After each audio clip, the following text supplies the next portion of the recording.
الشيطان الرجيم بسم الله الرحمن الرحيم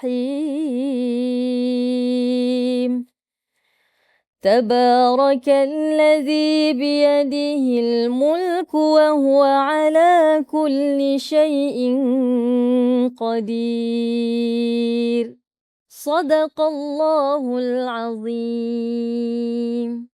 Assalamualaikum warahmatullahi wabarakatuh. Sidang penonton, hadirin hadirat yang saya kasih sekalian, selamat kembali untuk bersama-sama dengan 30 hari 30 ayat, program anjuran pejabat Menteri Besar dan juga rakan-rakan media untuk kita memahami, mendalami ayat-ayat Al-Quran sempena dengan Ramadan Al-Mubarak. Telah lebih seminggu kita menyambut Ramadan, kita melaksanakan ibadah puasa dan kita teruskan pada hari ini dengan surah Al-Mulk.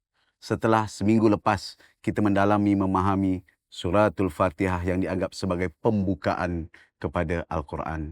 Untuk surah Al-Mulk ni insya-Allah kita akan bersama-sama dengan Habib Ali Zainal Abidin Hamid. Assalamualaikum Ustaz Habib. Assalamualaikum. Yang akan meneliti, memahami dan juga cuba untuk mendalami surah Al-Mulk yang merupakan antara surah-surah amalan yang dilazimi oleh masyarakat kita di Malaysia. Jadi Habib, sebelum kita melihat 3 ayat pertama dalam surah Al-Mulk yang jadi pilihan pada hari ini, mungkin Habib boleh jelaskan sedikit sebanyak apa kandungan dan pemahaman dalam surah Al-Mulk. Kalau kita lihat literalnya, Al-Mulk ini adalah kerajaan. Tetapi apakah pengisian penting dalam surah Al-Mulk? Silakan Habib. Bismillah, alhamdulillah, wassalatu wassalamu ala sayyidina Rasulillah Muhammad bin Abdullah wa ala alihi wa sahbihi wa man walah wa ba'du.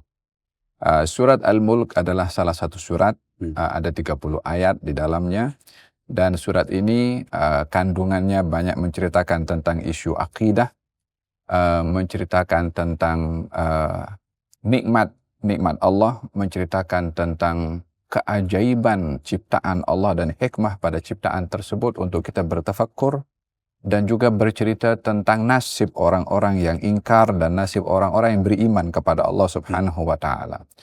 Lebih kurang konten surat Al-Mulk menceritakan tentang 4 perkara tersebut.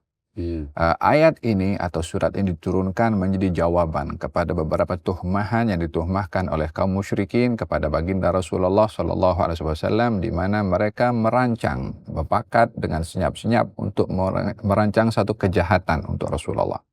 Apa mereka punya rancangan ini diceritakan oleh Allah kepada baginda Rasulullah dalam surat Al-Mulk itu sendiri, sehingga rancangan mereka akhirnya terdedah karena Allah Subhanahu wa taala Maha mengetahui segala perancangan yang dirancang oleh manusia. Surat Al-Mulk ini diberi nama surat Al-Mulk, ingin memberitahukan bahwa yang Maha memiliki kerajaan itu adalah Allah Subhanahu wa taala. Orang-orang musyrik yang mendakwa diri mereka berkuasa, mereka bergantung dan bersandar kepada kekuasaannya, menyangka dan meyakini kekuatan dan kerajaan mereka boleh berbuat apa saja. Maka surat Al-Mulk ini menjelaskan bahwasanya yang Maha memiliki kerajaan hanyalah Allah Subhanahu wa taala, dan kerajaan yang ada pada manusia sangat berbeza dengan kerajaan yang ada pada Allah Subhanahu wa taala. Kerajaan yang ada pada manusia, orang lain yang melantik dia menjadi raja. Tapi Allah Subhanahu wa taala adalah yang maha raja dan kerajaannya adalah mutlak. Dalam ayat ini, dalam surat ini menjadi keinginan kepada baginda Rasulullah kepada umatnya untuk menghafal dan membaca selalu surat Al-Mulk ini. Beliau pernah mengatakan, lawaditu, saya ingin surat Al-Mulk ini ada di hati setiap umatku. Kata baginda Rasulullah SAW. Apa sebab? Ada 4 sebab kenapa surat Al-Mulk ini menjadi harapan kepada Nabi untuk umatnya membaca dan menghafal. Yang pertama, karena surat Al-Mulk ini akan memberikan syafaat kepada si pembaca.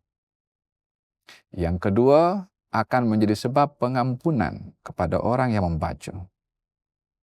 Yang ketiga, akan menjadi penghalang kepada si pembaca daripada azab dan murka Allah Subhanahu wa taala. Yang kelima, akan menjadi peneman kepada orang yang membaca di alam barzakhnya. Demikian dalam beberapa hadis yang disebutkan tentang baginda Rasulullah bersabda, dalam Al-Quran ada 30 ayat bagi mereka yang membaca akan diampunkan dosanya dan akan diberi syafaat oleh 30 ayat ini. Seakan-akan digambarkan di hari kiamat nanti surat Al-Mulk akan menghadap kepada Allah dan akan memberitahukan kepada mereka yang membacanya untuk surat itu dapat memberikan syafaat dan pengampunan kepada orang yang membaca. Dan ia dikatakan dengan surat Al-Mani'ah yang mencegah.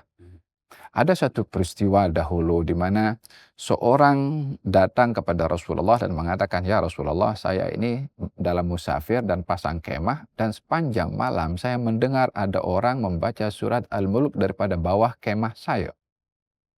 Maka diceritakan kepada Rasulullah hal sedemikian, kata Nabi, "Kamu telah membangun kemah di atas kubur." Diberitahukan bahwasanya surat Al-Mulk hiya Al-Mani'ah.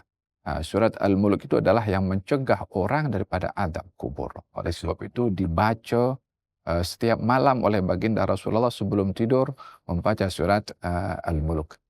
Lebih kurang itu berkenaan dengan ringkasan kandungan surat dan fadilah surat Al-Mulk. Alhamdulillah, Habib. Ya. Saya rasa jelas bahawa surah ini ada fungsinya, ada tugasnya untuk mengukuhkan iman. Yes. Cerita tentang bagaimana perancangan kufar terhadap Rasulullah.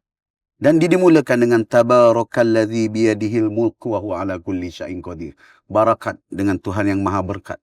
Dan berkat itu menjadi pendinding dan peneman kepada umat Islam yang mengamalkannya, apatah lagi memahaminya. Terima kasih, Habib. Saya terpaksa hentikan sementara. Esok kita sambung lagi. Itulah sedikit ayat-ayat awal dalam surah Al-Mulk, pengisian dalam surah Al-Mulk. Kita jumpa esok untuk lanjutan terhadap pengisian dan juga pemahaman tentang surah Al-Mulk. Terima kasih.